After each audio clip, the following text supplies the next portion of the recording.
Hello, my name is Jill Davidson, and I am an ambassador for DCC and have recently joined their Carers Advisory Panel.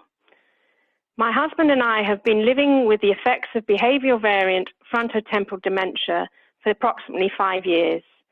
He was finally diagnosed with this young-onset form of rare dementia 4 years ago. In that time, I have been used to support from family members who live with us, but they moved out in January of this year. Up until the lockdown, I had support from family, friends, a volunteer, and a paid walking companion. We visited dementia cafes and did weekly dance sessions with the Rombo Dance Company. Because behavioral variant frontotemporal dementia can be quite socially awkward and challenging, I've got used to isolation over the years. My husband is extremely fit and healthy and has become quite obsessed about his exercise. Cutting out caffeine and sugar from his diet has helped mitigate some of his hyperactive behavior. However, lockdown from going out and exercising has been particularly challenging. He now has very short-term memory loss and cannot grasp the enormity of the pandemic. Social distancing is a complete anathema to him because he is such a sociable person by nature and loves to greet everyone he encounters on a walk. The restriction of being limited to one outing a day and the repeated explanation as to why he cannot go out more is wearing, to say the least. Occupying his time has been achieved to an extent by the following. 1, I bought a mini trampoline for indoor and outdoor use.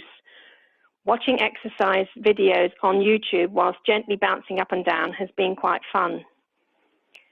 Our small London garden has had a running track worn into the grass, and we have measured the circumference that he runs and worked out how many laps he does to equal 100 meters, and so on. He is now averaging 1,500 meters a day. 3, the American Heart Association 3-mile walk on YouTube is also a good workout for both of us in our living room. It is safe, relatively challenging, and encouraging if you can only put up with the accent shouting, walk, walk, walk. 4, on our trips out, my husband runs and I cycle behind on the bike. The lack of traffic at this time has been really helpful. 5, with a view to the future and social distancing trips, I introduced the use of a Nordic walking pole extended to its fullest length, with him on one end and hopefully a friend or a volunteer on the other, keeping them at 2 meters apart for the running or walking. A telescopic window cleaning pole would also do the trick. It just needs to be light. I'm past caring what people think of us when we're out. He does wear a badge with the "Please be patient, I have dementia" written on it, and sometimes he wears the Hidden Disabilities sunflower lanyard with his FTD details on. In terms of virtual support, Zoom has been keeping us in touch with everyone. With his old friends, he rings up at 5 o'clock on a Saturday.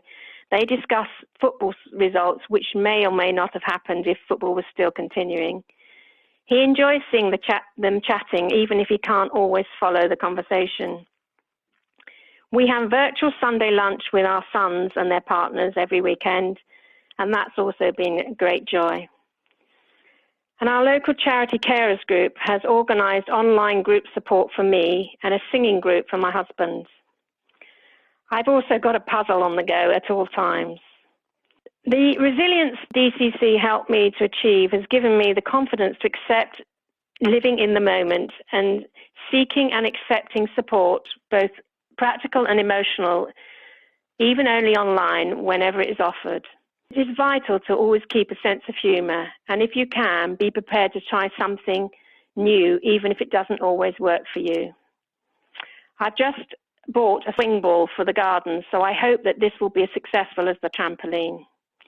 Remember, stay safe, stay sane, and if it doesn't work for you, I always recommend a gin and tonic. Thank you.